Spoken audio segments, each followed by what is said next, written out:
Dynasty buy or sell offseason edition, and today we have Brandin Cooks just signed a signed a 2-year extension with the Houston Texans.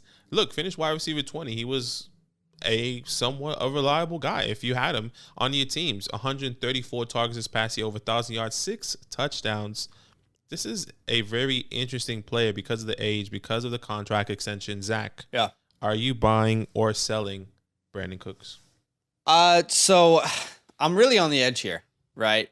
Like, I think these are one of the, like, I think hold might be a good answer, but I want to choose either way as far as like sell or buy. Right. And it truly, like, it comes down to two factors. Number one, at the end of the day, like, what value could you get for him? Because I do think that there's a threshold where I'm like, if I get that value, I'm selling in a heartbeat. Yeah. And we will talk about that here at the end of the video.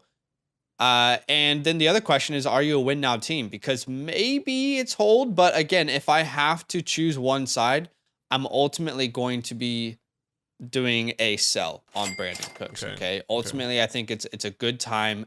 The contract just hit. It's a good time to sell in Dynasty. A couple of reasons why I'm worried about Brandin Cooks. Number one is I think the Texans could still draft a wide receiver.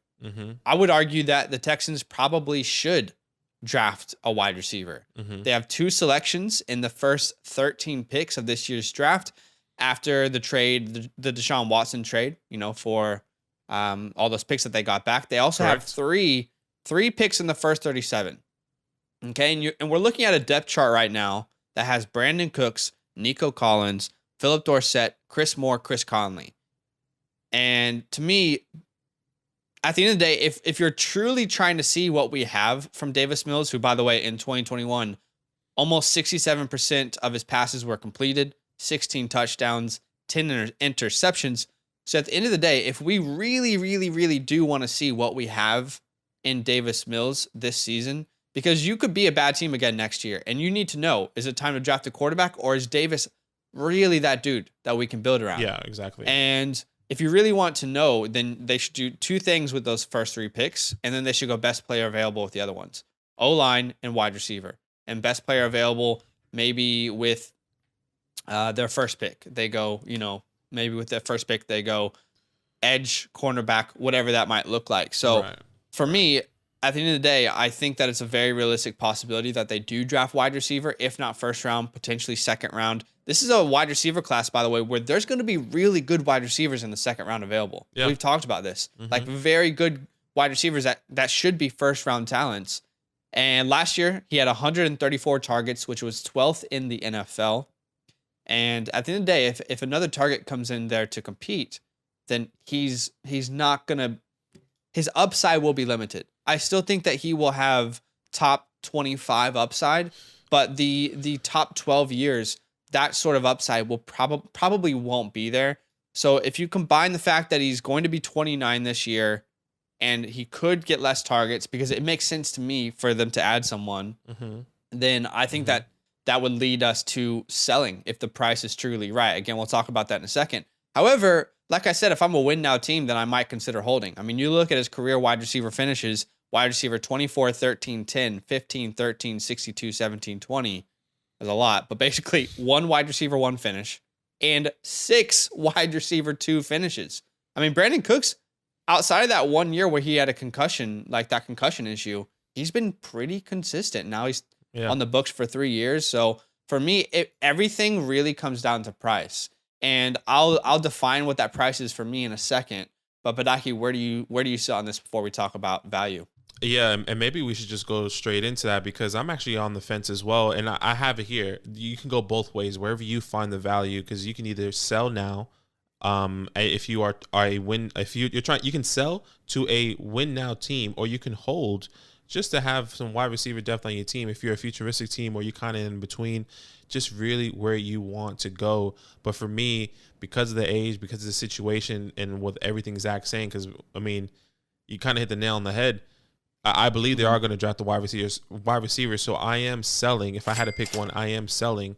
But there's so much good value, I think, on both sides. If you really wanted to make a decision, if you're a win now team, why not try and go get a guy. Maybe this could be your wide receiver 3, maybe your wide receiver, your low end wide receiver 2. If somebody gets hurt, let's say somebody gets hurt in next year. Let's say you have one of these top 15 wide receivers and one of them gets hurt. Maybe tears an ACL or breaks an ankle, whatever the case may be, and they're out a couple weeks. Why not go out and get a Brandin Cooks? I don't think the price is too high to really get him. You're averaging 7.8 targets per game this past year, 13.6 fantasy points per game. That's not terrible for a low-end wide receiver 2 or a flex position, depending on the flexes. And, if you're a futuristic team and you're trying to sell, I believe the value is great. And I think maybe we should just get, like I said, straight into the value then. Yeah. I think if you can sell him, I think you can get a first if you package him in a way. Okay. Because right now, his value, according to like crowdsourcing, is probably like an early second for everything that I'm seeing is at like 201, maybe 202. I think if you throw a Brandin Cooks and maybe you throw in that 201 if you have that or any top 5 second round pick, I think you can sneak, a 108, or maybe go for some players, maybe a 108 and lower, not above 108 and lower in the 2023 class or 2022, before the NFL draft and your rookie drafts happen. But that's the thought process right now.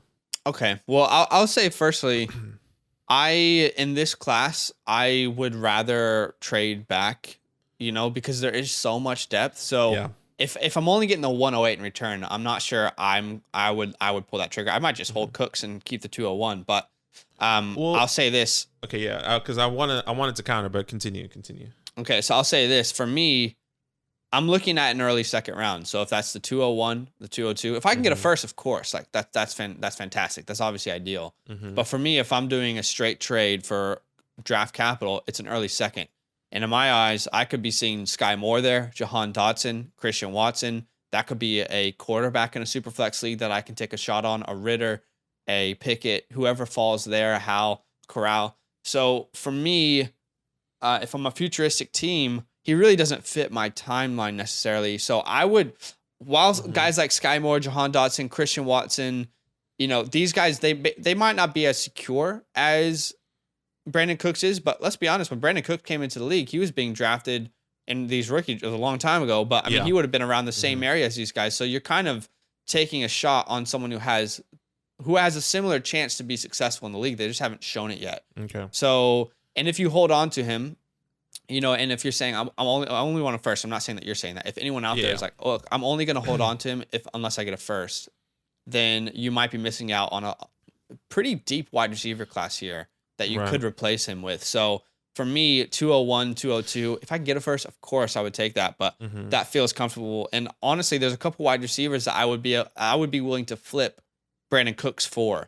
So guys who come to mind, Cortland Sutton, a year younger, connected to Russell Wilson, Brandon Ayuk. The rest of the guys are quite younger. Hollywood Brown, Kadarius Toney, Juju.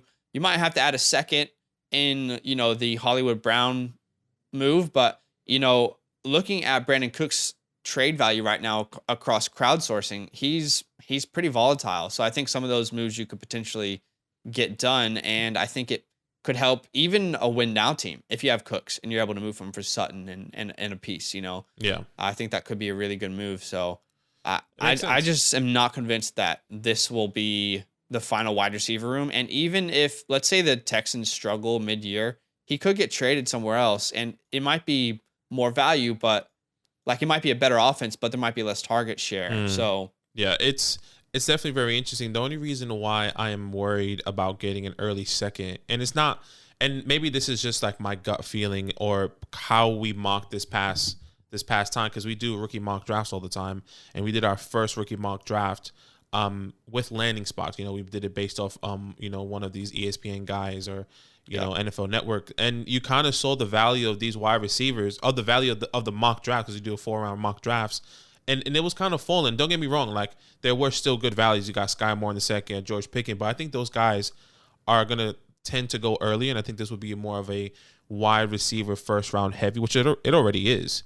But I think I'm a little bit scared, because if we saw that mock draft, and I know it's a mock draft, I think the value in where you can get these players, I don't think there's not going to be anyone I absolutely love. to get in that second round. So if I can lock in the one like from the 108, which are, I mean, from this mock draft, I don't know if you show it in the video, we got Garrett Wilson, Drake London, Jameson, and I see like Christian Watson going in second, but I think those guys can go even earlier. But it's a bit okay. Well, if they don't go earlier, then someone else falls, though. I mean, there's always someone that falls to the second round. That's, I mean, in this draft, there was Watson, Spiller, Ritter, Sky Moore, George Pickens. Yeah. Those first 5 picks, I'm not a Spiller guy, but I see everyone outside of Spiller, I would probably trade straight up right now for Brandin Cooks. Yeah, fair. Because how much I believe in them. And let's say Jameson Williams falls to a terrible spot. Well, yeah, he might fall, and if one falls, like normally we're seeing Dotson in the second round, but in this mock he went to the Chiefs. So there's always someone who's falling. And yeah, exactly, for sure.